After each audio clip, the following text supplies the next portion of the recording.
Orlel speaking for the Court of Consciousness system. I realized something.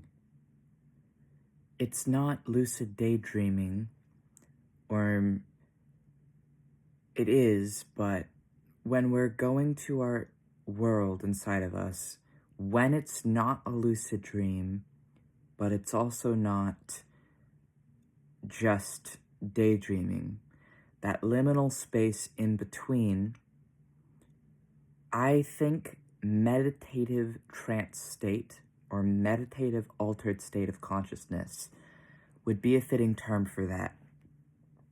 What we're finding is if you meditate enough, you can enter a sort of trance where there's like these swirly lights and this feeling of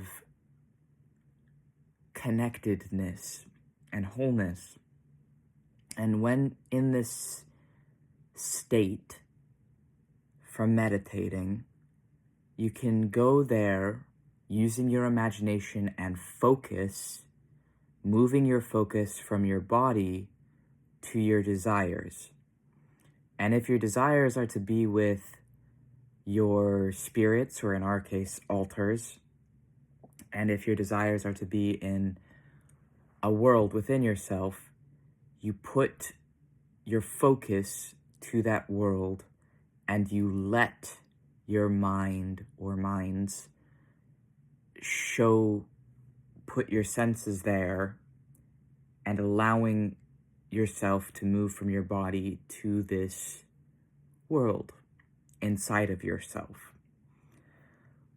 Reasons why our system does not use the terms astral projection or reality shifting is because we have escaped multiple cults and we consider this language at this time dangerous language.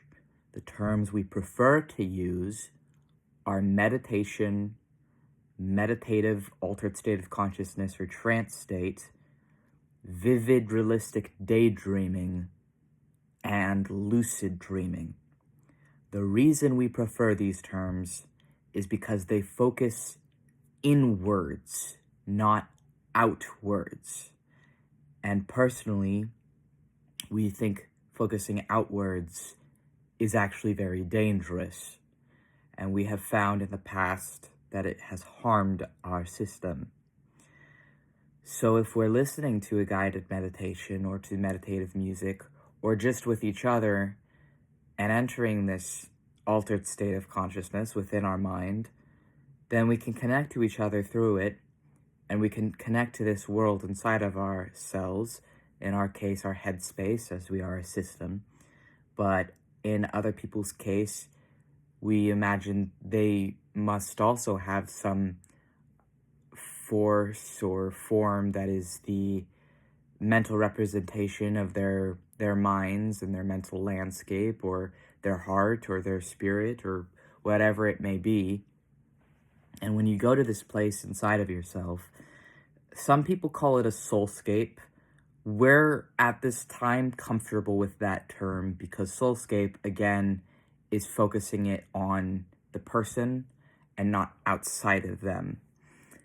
And we have to change our lens to that, because otherwise, in the past, when you're projecting yourself outwards, that is a great way to lead to instability and dangers. We have found that we're not willing to entertain anymore after escaping from the cults we've escaped from that weaponized such terms and tools in the past. But we do think that imagination and focus is one of the most vital and important tools in the human arsenal and within your body.